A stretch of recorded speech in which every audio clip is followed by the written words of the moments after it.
Shri Balaji tractors and Motors मध्ये कोणताही tractor खरेदी करा आणि मिळवा हमखास बक्षीस। तर मग विचार कसला करताय, आजच आपला ट्रॅक्टर घरी आणा। आमचा पत्ता पुणे नाशिक हायवे, कुकडी कॉलनी, नारायणगाव, तालुका जुन्नर, जिल्हा पुणे। माझे काही गांभीर्य फार आहे। कोण हागून गेलं, कोण काय करून गेलं ते जाऊ द्यावं। आता बघा, विषय असा आहे की आम्ही खूप संवेदनशील मंडळी, आपल्या सगळ्या भागामध्ये सगळ्यात मोठा हल्ला हा जुन्नर, शिरूर आणि आंबेगाव हे 3 तालुक्यात हाय अलर्टमध्ये आहे बिबट्याच्या बाबतीत। तुम्हाला सर्वांना माहिती आहे, मी काय नवीन सांगू अशातला काय भाग नाही। मी मागच्या 3-4 दिवसापूर्वी इथून 1000 किलोमीटर रस्त्याने गेलो प्रवास करत। तिथे गेलं तर दुसऱ्या दिवशी माझ्या डोक्यात फक्त बेबट असल्यामुळे तिथे जवळजवळ 15-20 दुकानं शोधली। शोधल्यानंतर तिथून एक तो बिबट्यासारखा कपडा घेतला, तो शिवायला इमर्जन्सी कोण तयार नाही, त्याला शिवायची पद्धत शिलाई 3000 रुपये आपण दिली। तो मुखवटा बनवायला 1000 रुपये वेगळे दिले कलरचा। हे कशासाठी केलं? हे तिथं केल्यानंतर त्याला 30% लोकांचं असं म्हणणं आलं का हे वेशभूषा, हे रंगरूप, काही लोक आपल्यातले काही लोकांना म्हणतात का तुम्ही अशा बाईट द्या। बघा, विषय असा आहे, या गोष्टीमध्ये गांभीर्य फार महत्वाचं आहे। शेपूट शोधून आणली, ती तारेने बांधली। काय होतं तुम्ही लक्षात घ्या, शासनाला सुद्धा आम्ही ज्यावेळी एखाद्या गोष्टीचा अटॅक करतो त्यावेळेला त्याच्या पाठीमागचं, मी 2014ला पहिल्यांदा आमदार तुम्ही लोकांनी मला केलं तर मी त्यावेळेला असं म्हटलं होतं की 10 वर्षानंतर अतिशय वाईट परिस्थिती या बिबट्याची होणार आहे, घराची प्रजनन वाढत चाललं, हे मी त्यावेळेला मांडलेलं आहे। याची 10 वर्षापूर्वी मांडलेली आहे। मधला 5 वर्षाचा काळ गेला दुर्दैवाने आपला, पण त्याच्यानंतरची पूर्ण परिस्थिती आता काय झालेली आहे, दरवर्षी 500 बिबट जन्माला येतात। किती? दरवर्षी। एवढी प्रजनन शक्ती त्याची मोठी आहे। हे माद्रातल्या कुळातलं आहे, हे ग्रेड येते, हे याच्यामध्ये आहे, आपल्या शेड्यूल 1 मध्ये आहे। त्याला गोळी मारायच्या परवानग्या नाहीत, त्याची नसबंदी करायची परवानगी नाही। आता त्यांचं असं म्हणणं आहे की आम्ही तुम्हाला हे गोळी मारायची परवानगी देतो। आता ऑर्डर निघालेली आहे, मी आत्ताच बोललो वर, ते म्हणले सांगितलेले यांना ऑलरेडी शूट आउट करायला सांगितलेले। आता तो शूट आउट होईल का नाही, काही पकडायचे पकडू द्या, यातले काही लोक अजून 5 दिवस जाऊ द्या, आपल्याला हे 90 दिवस अजून सहन करावं लागणार आहे। मी आपल्याला सांगतो, मी अल्टिमेट केलंय गव्हर्नमेंटला, 90 दिवस तुम्हाला संपूर्ण रेस्क्यू बनवावे लागेल। एक रेस्क्यू आमच्याकडे बनवा जुन्नरमध्ये आणि एक अहिल्यानगरमध्ये बनवा। रेस्क्यू सेंटर म्हणजे जसं आपल्या बिबटा निवारा केंद्र आहे ना आपल्या कुठे माणिकडोला, म्हणजे आता उचललं का कोणी म्हणायलाच नको का इकडं आणलं तिकडं सोडलं, तिथून आणलं इकडं सोडलं असं म्हणायलाच नको। 1000 बिबट नर एका बाजूला आणि 1000 बिबट मादी एका बाजूला, 2000 असे पकडून जर आपण पुढच्या 3 महिन्यापासून ही आता आपल्याला ती ठेवायला जागा नाही। समजा मोहीम चालू करायची ठरवली, उद्यापासून सुरुवात केली धरपकड करायला आपण समजा जोरात सर्वांनी, पण त्याच्या पाठीमागे त्याला ठेवायचं खायला कुठं राजा मोठा प्रश्न आहे पहिल्यांदा। म्हणून 90 दिवसाची वेळ शांततेने मी मागितलेली आहे। 90 दिवसानंतर आपल्याला हेच प्रयोजन करावं लागेल की 90 दिवसापर्यंत आपल्याला स्वतःला सर्वांना सांभाळावं लागेल स्वतःला। कारण हे काही एका दिवसाची प्रयोजन नाही ना की आज आपण म्हटलो केलं तर रेस्क्यू सेंटर तयार होतंय, असं तर काय नाही। त्या डिझाईन प्रमाणे त्याच्या मंजुरीसाठी ते वरती आहे, आता टेबलावर नागपूरहून ते चालले आता दिल्लीला। 1-2 दिवसामध्ये स्वतः मुख्यमंत्र्यांनी लक्ष घातलं याच्यामध्ये, मनावर घेतलंय। आता समजा काही विधानं चुकलीत, काही लोक समजा आपापले तर्कवितर्क मारतात, कोण म्हणतं शेळ्या सोडा, कोण म्हणतं काय करा, कोण म्हणतो आम्हाला पळायला एक घरी द्या, एक आमदार म्हटलं आमचा।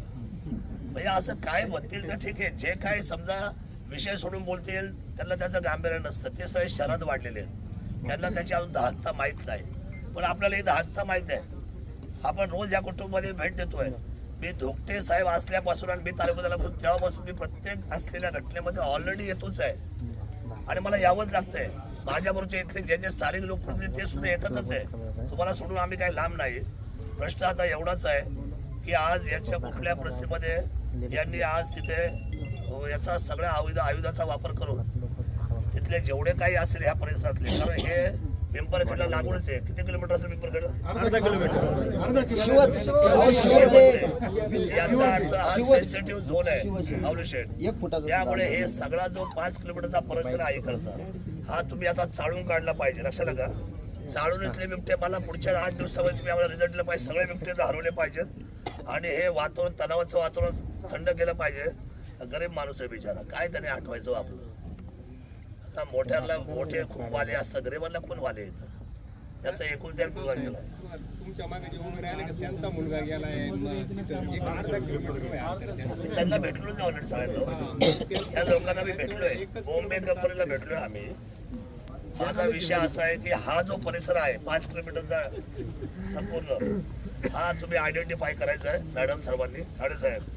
आणि मला रिझल्ट हवा आहे आम्हाला कुठल्या परिस्थितीमध्ये. आम्हाला माहिती आहे की आपल्याला किमान कमी जिथं जिथं सेन्सिटिव्ह वातावरण तिथं आपल्याला थोडंसं हलकं करावं लागेल. आणि 90 दिवसात मी आता ठाकरे साहेबांशी बोललो, काय मी तातडीने परवा दिवशी आता दिल्लीला जातोय, तो प्रस्ताव दिल्लीला पोहोचतो, मी स्वतः जातोय.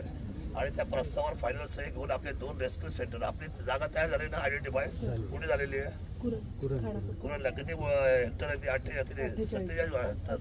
तो 88 हेक्टरचा आहे, पण 48 आपण याच्यासाठी दिले. म्हणजे 1000ची आपली कॅपॅसिटी कन्फर्म होते. 160 त्याच्यामध्ये बसते. हा, असे 4 पॅचेस 160चे 4. हे तुम्ही मला दाखवलं नाही अजूनपर्यंत. हे पीडब्ल्यूने तुम्हाला त्याचं अंदाजपत्र दिलं की नाही दिलं अजूनपर्यंत? मी सांगितलं होतं नागपूर जायच्या आधी की अंदाजपत्र तातडीने मला ते करावं का, तुम्ही झोपाना काढू नाही तर तुमची काय खैर नाही एखादी पण. 640 बसते तिथं फक्त. नाही त्यांनी सांगावं ना मला, हे माझ्यासमोर प्रेझेंट करा ते. आपल्याला 1000ची तिथं आपल्याला तयारी करावी लागेल. आता मंजुरी ती मागायला लागेल तुम्हाला दिल्लीला. तुमचा अंदाजपत्र अजून सादर झालेलं नाही दिसत. मी ठाकरेंना आता विचारलं पुण्याला, ते सचिव आहे तुमचे, तुम्ही झोपा काढू नका, चालणार नाही, हे परवडणार नाही. नाहीतर कदाचित या रागामध्ये तुमचा एखादा बळी जायला बसल्या अधिकाऱ्याचा जबाबदार कोण? काय होऊ शकतं? अशा वेळेला तुम्ही ड्रामा केला पिंपरी पेंडाला शेतकऱ्यांच्या भोवती, यावेळेला तुमचं काय खरं नाही तुमचं. आणि मग संरक्षण कोणाला देणार नाही आले. त्यामुळं इमिजिएट इथून उठले नाही उठले, एका बांधा उपाययोजना, दुसऱ्या एका योजना ह्या लोकांना पकडणं, जो दिसेल त्याला 1-2 लोकांना शूटआउट करणं, बाकीच्या लोकांना ट्रायब्युलर मारून त्याला बेशुद्ध करणं, त्याला उचलणं, सगळ्यांना गजाआड करणं. आणि तो जो सेन्सिटिव्ह भाग आहे त्याच्यातली आपली जी धाक आहे ते कमी करणं. आणि विशेषत्वाने मला इमिजिएट 1000चं जे प्रपोजल आहे ते फायनली मला अंदाजपत्रक सगळं तुमचं CCMच्या माध्यमातून तुमच्या डिपार्टमेंटला पाहिजे. कारण मी 2 दिवसाच्या आतमध्ये दिल्लीला जाणार आहे, मी थांबणार नाही बिलकुल. आता आपल्याला परिस्थिती राहिली नाही. लोकांचं आता पाहण्यामध्ये अडचण आलेली नाही. लोक सरकार निवडून देतात, लोकप्रतिनिधी निवडून देतात, अधिकाऱ्यांना जबाबदारी देतात. आणि या आम्ही एकतर फॉल्टेड नाही, कारण आम्ही अरण्यात नाही आहोत. हा हल्ला झाला, आम्ही जंगलात आहे का हो? नाही, जनता जंगलात आहे का? हा स्वतःच्या खासगी मालमत्तेवर जर समजा एवढा मोठा फॉरेस्ट खात्याचा जर संकट आमच्या जर डोक्यावर 24 तास असेल तर ही सगळी जबाबदारी फॉरेस्ट खात्यावर आणि सरकारवर येते. त्यामुळे आपण सर्वांनी तातडीने मला कुठलाही वेळ न घालवता. आणि आजही यांचं म्हणणं असं आहे, घटना घडली 12 वाजता, आपली माणसाने 2 वाजता. काय करतात पुढे कांबळे? कळवलं तुम्हाला 12 वाजता, मला 12 वाजून 5 मिनिटांनी फोन आलाय, म्हणजे कळवलं 1 तासाने आम्हाला. पण अधिकाऱ्यांच्या आधी पोलीस डिपार्टमेंट आले. ते येऊ दे, 12ला मला कळालंय, 6:12ला मी त्यांना लगेच कळवलंय. मी त्यांना सांगितलं की कधीही घटना घडली तर न थांबता न बघता ताबडतोब घटने ठिकाणी पोहोचायचं म्हणजे पोहोचायचं. तुम्ही आले ना तर ह्या सगळ्या लोकांचा रोष कमी होतो. मी तुम्हाला 1,00,000 वेळा सांगितलं समजून सगळ्यांना, इथे तुम्ही जर प्रसंगाला सामोरं नाही गेले, प्रसंगाला सामोरं जाणंच आहे. जे काय प्रसंग असेल त्याला छाती द्यायची तयारी आपली असली पाहिजे. पळकुटे धोरण बिलकुल मंजूर नाही. त्यामुळे जेव्हा जेव्हा आता तुमची अशी काय घटना व्हायला नाही पाहिजे. आता दुर्दैव आहे, आता अजून 90 दिवस मला झोप नाही आलं, काय होईल काय नाही. आज आपण बोलतोय, कदाचित आपल्या शेजारी पात्र अजून एखादी घटना व्हायला बसली, काय होऊ शकतं. अतिशय सेन्सिटिव्ह झालेलं आहे वातावरण सगळं या बेबटमुळं. बघा आता मागच्या आमच्याकडे अधिवेशनाचा शेवटचा दिवस चालू आहे आणि बाळासाहेब थोरातांचं शेजारचंच गाव जवळके म्हणून आहे, जवळे कडलं. त्यात तिथे एक 4 वर्षाचा बाळ गेलं. आज सकाळी आमच्या आण्या पठारावर आमच्या 3 कालवडी गेल्या. त्याचा पंचनामा करायला गेलतो तुम्ही लोक? आज पंचनामा करायला गेलता ना आण्या पठारला? कोण गेलं? कांबळे साहेब कोणी गेलो होतं का? कांबळे साहेब कुठे गेले? हे केलं होते, गाडवे केलं. ते पुढे या, तुम्ही अधिकारी आहे ना, सांगा मला. गाडवे म्हणून मदत गेले होते. अरे तुम्ही कुठे गेलते? ऑफिसर साहेब चाललो होतो तेवढं मी इथं चाललो. तुम्ही तर आलेच नाही. माझा फोन तुम्हाला 12 वाजून 5 मिनिटांनी 7 मिनिटांनी. बरोबर आहे आपलं, पण त्याच्यानंतर इथं किती वाजता आले? तिथं मी 1:30 वाजता आलो. काय बरं इतक्या वेळ? अरे एवढ्या वेळ का थांबले?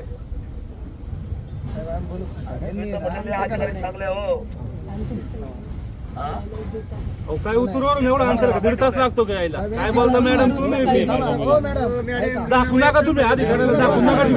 उतरवरून यायला एवढा वेळ लागतो का? तुमच्या गाडीला सायरन बसवून वाजली. यांची गंमत सांगतो, यांनी पहिली पोलीस वाढवली, 2 पिंजऱ्याच्या गाड्या पाडवल्या, मग मॅडम बरोबर आहे, बरोबर आहे. चुकीचं नाही, फोन आले आले पाहिजे ना लगेच. तुम्ही सांगत अंतर आहे एवढं 1.5 तास लागत नाही आले उत्तरवरून इथे यायला. शरद सोनवणेला माहिती आहे हा तालुका काय आहे. तुम्ही तुमची लवकर काशी करायची वेळेमध्ये आले, जमेल तुम्हाला काम करायला? मला आत्ताच सांगा. पोलिसांची गरज नाही. पोलीस किती आहे तिथे? आम्ही मदत करून दादा आमच्या शब्दावर चालतो. आम्ही मदत करू. यांच्या शब्दावर चालतो, त्यांच्या शब्दावर चालतो, आमच्या शब्दावर चालतो. हे लोकप्रतिनिधी आहे ना सगळे कालचे. पोलीस डिपार्टमेंट किती संरक्षित आहे ना तुम्हाला? ठीक आहे, त्यांच्याकडे जबाबदारी आहे लो अँड ज्युडिशियलची, पण जबाबदारी कुणाची आहे? ते तालुका चालवायची. तुम्ही मूर्ख झालीत का लोक सगळे? घटनेच्या ठिकाणी इमिजिएट पोहोचायचं. आजपासून तुम्हाला मी सांगतो, इमिजिएट. हा ड्रामा मग लोकांच्या लक्षात येतो. पोलिसांना काय पाठवताय, पिंजऱ्याच्याकडे काय पाठवताय, लोकांना, शेतकऱ्याला तुम्ही काय समजताय? कोण आहे शेतकरी? दादा पंचनाम्याला वन संरक्षण जाती नाही, हे यांचेच खालचे रेस्क्यू बिस्क्यूवाले जातात, नाही तर म्हणतात फोटो पाठवा आम्ही करतो. हो, हे यांचं दुःख नाही कायमचं. हे डायरेक्ट मध्ये आम्ही याच्यामध्ये मंजूर बदल करतो, करा. फोटो पाठवा. मला सेन्सिटिव्ह मध्ये तुम्ही काम करताय. महाराष्ट्रामध्ये जुन्नर हा आधीच सेन्सिटिव्ह, तुम्हाला मी आधीच सांगितलं काढायचं आहे. इकडे यायच्या आधी मस्तीने काम करता येणार नाही. तुम्ही चांगलं काम करा, जनता तुमच्या मागे उभी राहणार. तुम्ही कामामध्ये चुकत राहिले, त्यांचं बाळ जात आहे, त्यांची पत्नी विधवा होते, एखादा महिला गेली सौभाग्यवती का त्या नवऱ्याची अडचण होते. काय परिस्थिती आहे शेतकरी वर्गाची. एकदम त्यांच्या गळ्यामध्ये तुम्ही दिले खेळ्यांचे पट्टे कुत्र्यासारखे. काय अवस्था झाली आपली सर्वांची. म्हणजे तो झालाय बिबट्या राजा इथं आणि आम्ही झाले कुत्रे माणसं. काय चाललंय हे? त्यामुळे तुम्हाला कायद्या कामामध्ये कसूर करता येणार नाही. आणि फॉरेनची गाडी आधी पुढे जाऊन ते भेटल्याशिवाय तुम्ही तोपर्यंत यायचं नाही. तुम्हाला मी आजच सांगतो.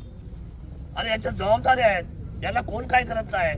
पण यांच्या ह्या बावळपणामुळे आणि मागचा तो अधिकारी इतका शेपारल्यामुळे यांच्या सवयच कामाच्या बदलून गेलेल्या आहेत. मला असं नाही चालत. तुम्हाला कोणी आमची माणसं, जनता ही सहकार्य करायला उभी आहे 24 तास. कोणीच बोललं नाही त्याला. काय कळलं का? आपलं काम आहे. आपले लोक हुशार आहेत, चांगली आहेत, संज्ञान आहे, माहिती आहे त्यांच्या काय ऑल हातात नाही, एज्युकेटेड आहे. त्यांना तुमच्यापेक्षा सहकार्य जास्त करतात शिक्षण आहे आमच्या जनतेची. पण नावीला जर नोकऱ्या नाही म्हणून शेती करतात सगळे. त्यामुळे मेहरबानी करून आपल्यामध्ये कसूर करायचा नाही कांबळे. मी तुम्हाला स्वतः 12:07 फोन तुम्हाला बरोबर.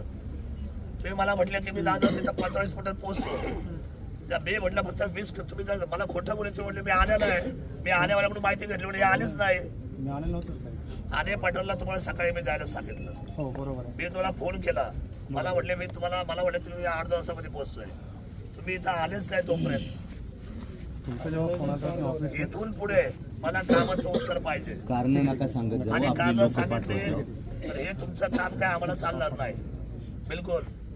मी तुम्हाला ज्यावेळेस सांगतो, जसं मी बोलतो तसंच वागतो अधिकाऱ्यांच्या बाबतीमध्ये. जर तुम्हाला चांगलं काम केलं तर तुम्हाला कौतुकाची थाप पाठीवर.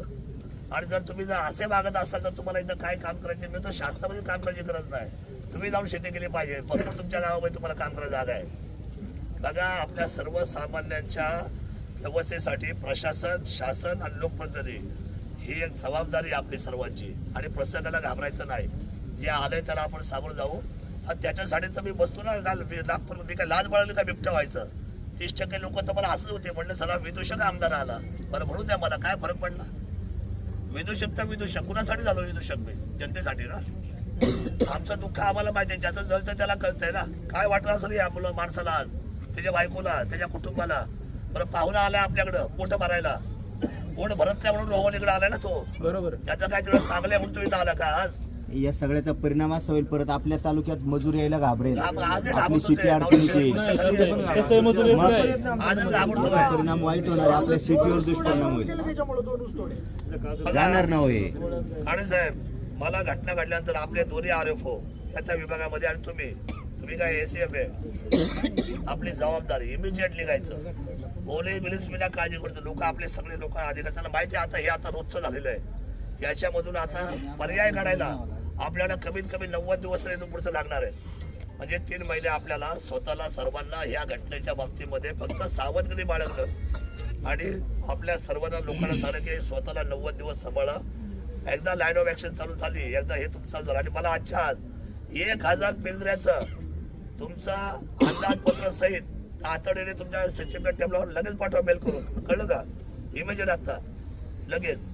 जे मला म्हटले की त्यांनी मला जागा आयडेंटिफाय केलेली आहे, अंदाजपत्र खर्चाचं काढा, 5, 25, 50 कोटी इकडं तिकडं अंदाजपत्र दिलं की आपण 2 असले रेस्क्यूपैकी एक रेस्क्यूची किंमत आपण राज्य शासनाला टाकायला सांगू आणि दुसरी रेस्क्यूची जी किंमत आहे ती आपण सेंटरला टाकायला सांगू.